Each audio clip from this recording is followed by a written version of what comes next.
all the parts. The turbo looked just like that, all clean, polished up, brand new gaskets. The V-band wasn't put back together, so I went ahead and split it. Everything was perfectly clean, smooth. It was like somebody rebuilt the thing. I slapped it back together, put it on, and I got rid of the carburetor at the same time. I bought a junker turbo car, and I went out and found the carburetor, lifted the top off. It was perfectly clean inside, not even any of that powdery residue. I put a new top gasket on, bolted it on, I've been running it ever since.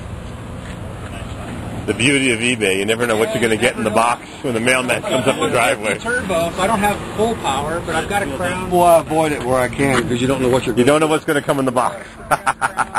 My wife ordered a real special sewing machine, and it came broken. It was obviously broken before it was put in the box. Yeah, the newspaper was in between the cracks. 2-inch SU.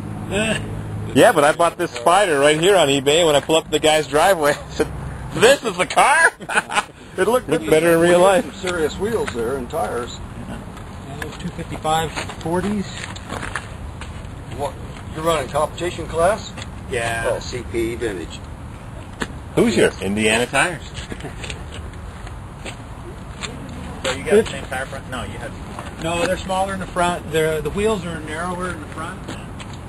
Turbocharged.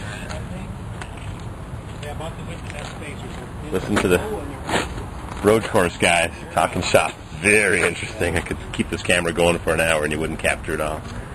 Gutted. No rust. Nothing. Work in progress, and I was going to build a cage before the event, and then I said, wait a minute, there's people that have been doing this for years and years. Let me get some ideas. So I just threw a bar in there to give. But you didn't drive this down, did you? Oh no. It had no way would I drive this thing down. They beat you to death because the suspension's all kind of tight. Yeah. I think I'm stuck with this junk. It's going to follow me around. Can you believe I just bought a box of junk? I gave good greenback money that I earned, scraped my fingers to the knuckle. Oh, we got such good junk here. So, look at those exhaust logs. Hardly any rust. Just beautiful stuff. Beautiful. Beautiful stuff. But, time to go It's for a Colorado. ride. It's dry. Great place to store your car. Never rusted. No maple syrup here, though. Yeah, and harder. Stuff doesn't grow that well. Harder. All right. Take The my state time. of Colorado, you had to change the. You had to notify the state that you'd re-engined the car, Oh, really? Never heard about that. and so Huh. So the 1309 is an additional just designation? an additional form that had to be filled out, notify the state. So So that means this might have been done long time ago?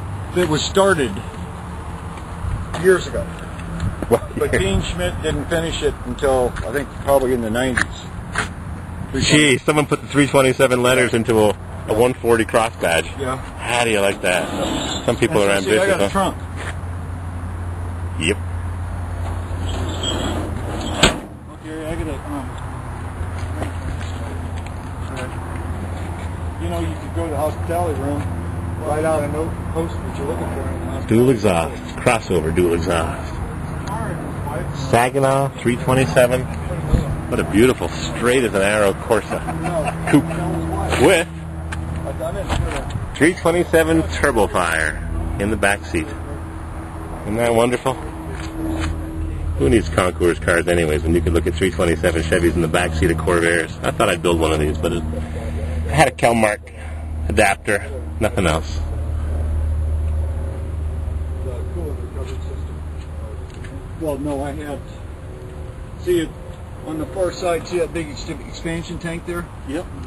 Yep. That's the highest point right there, and so that's where you add coolant. Mm-hmm. But when I open this up, I noticed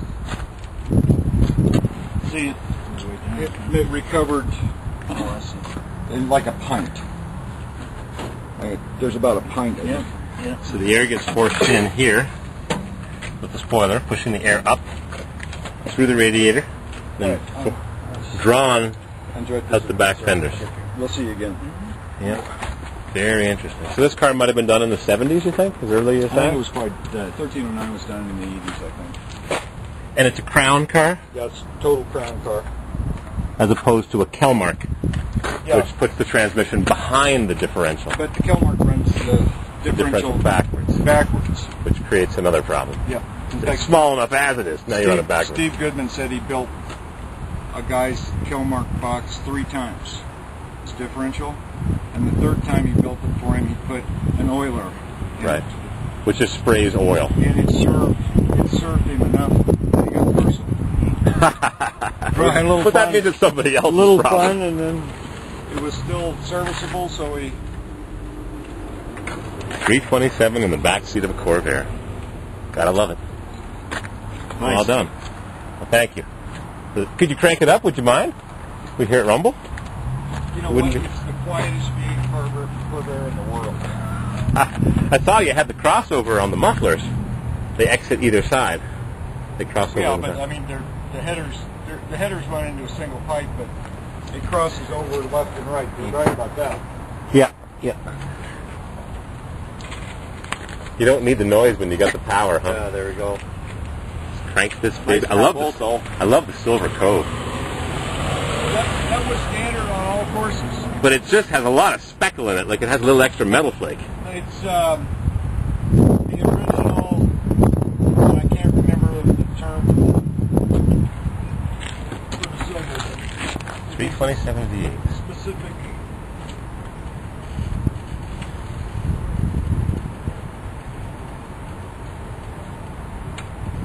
Okay, clear. Crank that baby up. Well, that certainly is quiet. Yeah, it is quiet. Yep. The 327 is it 300 horsepower or 250? Runs great. More than enough power. More than enough. Yeah. Like Rolls-Royce used to say, power adequate. That's great. All right.